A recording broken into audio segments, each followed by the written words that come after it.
the Australian bush. It has forever lurked not just at the edges of our towns and cities, but our collective subconscious.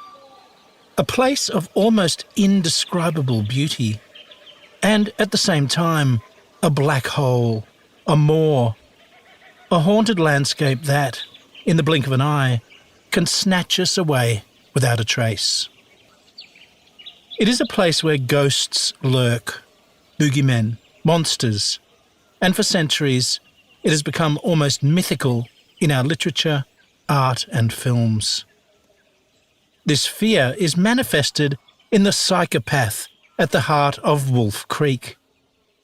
It's the omniscient villain in the latest Eric Bana movie Force of Nature, and it's most hauntingly embodied in the classic 1975 film Picnic at Hanging Rock.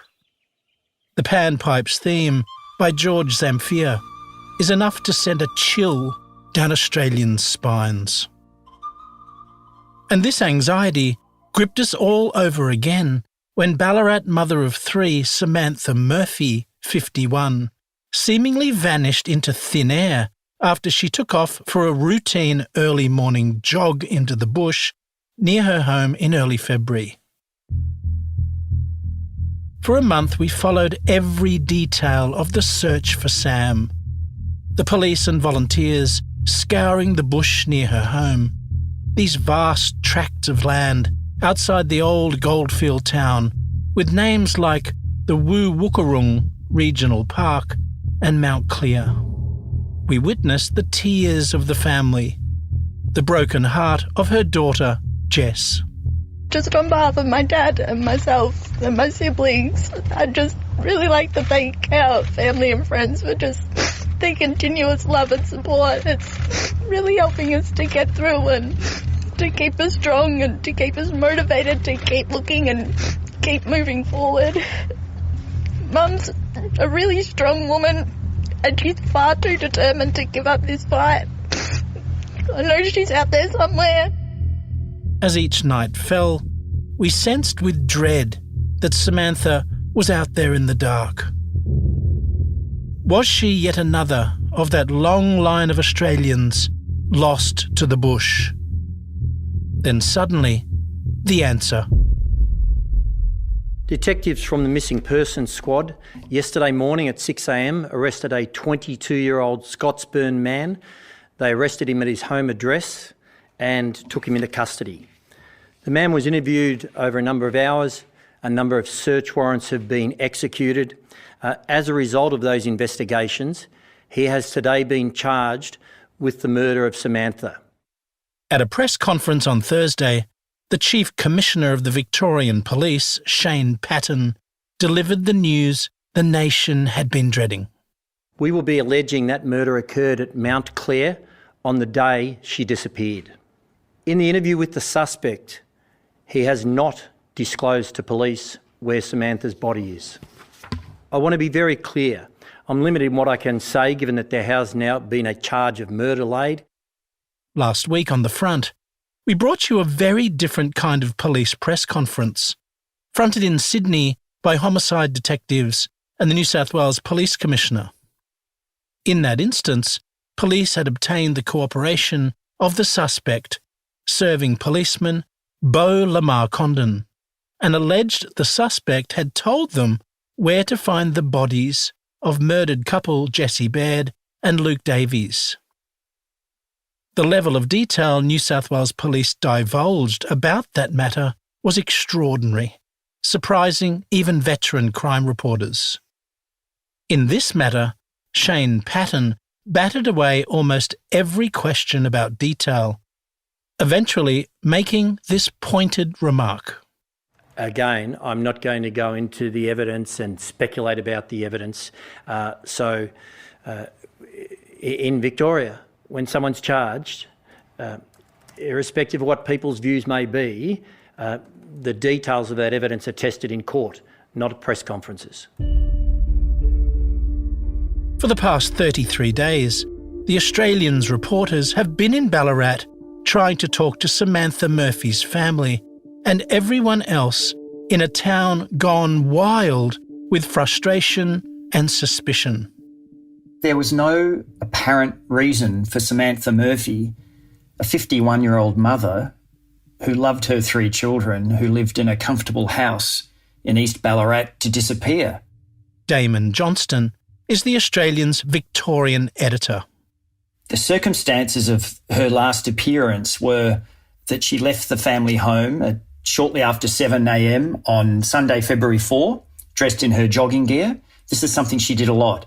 So ostensibly, she appears to have been very much your quintessential Aussie mum, raising her kids, raising a family and staying fit. The inexplicable nature of her disappearance, the fact that there was no body found despite all the police searches, I think has led to what is ultimately a tragedy, also being a mystery that's captivated the nation. It's been 34 days since Samantha Murphy was last seen. That gap has prompted questions about whether the police were moving fast enough. I'm sure there was a lot of action going on below the waterline, so to speak, over the last 33 days.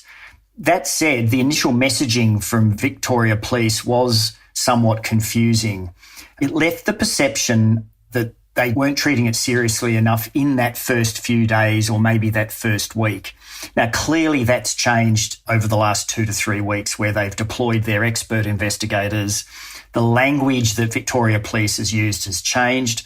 And 2 weeks ago, they tragically announced that they were looking for a body and that they believed that her remains had been removed by one or more people. So the police approach to this did escalate in public, and I think it would be premature to judge the police too harshly because we now have a charge laid. We'll wait for the courts to determine the fate of that charge, but we just need more information before we assess the police investigation, I think. During that long wait for information, detectives repeatedly asked for Victorians to stop unhelpful speculation about the case, particularly about their theories on who might have taken Samantha. The vacuum has been filled with speculation and online gossip. Ballarat's a town of about 120,000 people, so it's big but not that big. The Murphys were a high-profile couple. They ran a successful panel beating business.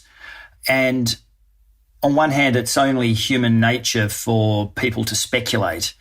But now, obviously, with modern technology, it enables that to go like wildfire.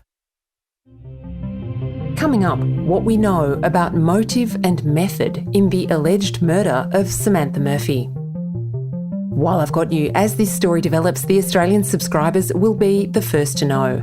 Join us at theaustralian.com.au for the best reporting and analysis, live updates direct to your phone, newsletters and special events. Check us out at theaustralian.com.au and we'll be back after this break.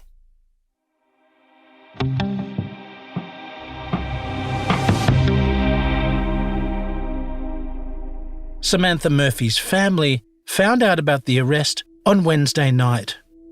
On Thursday, just before they spoke to the media, police told the family they'd charged the man with murder. That should have caused some pause for those who'd speculated about family members' knowledge or involvement. Shane Patton again made it clear the family was not under suspicion and said police believe the man in custody is not known to the family at all.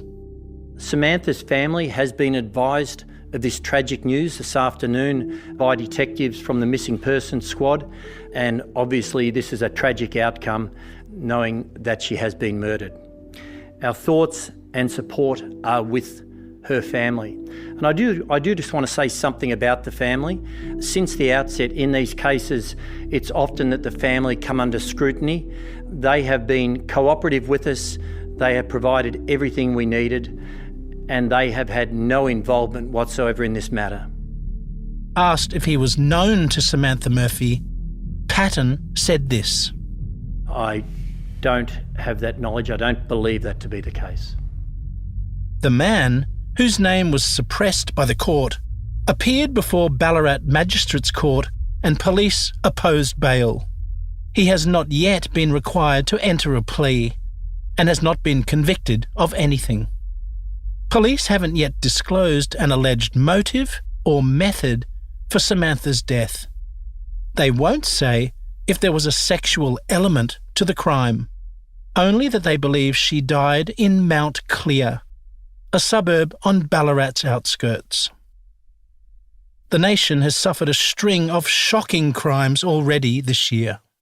A mother and child, then the father, were stabbed to death in Sydney, allegedly by a martial arts instructor known to the family. The murders of Jessie Baird and Luke Davies on the eve of Mardi Gras devastated Sydney's LGBTI community. Now the search for Samantha Murphy's remains, somewhere out there in that haunted landscape. Thanks for joining us on The Front this week.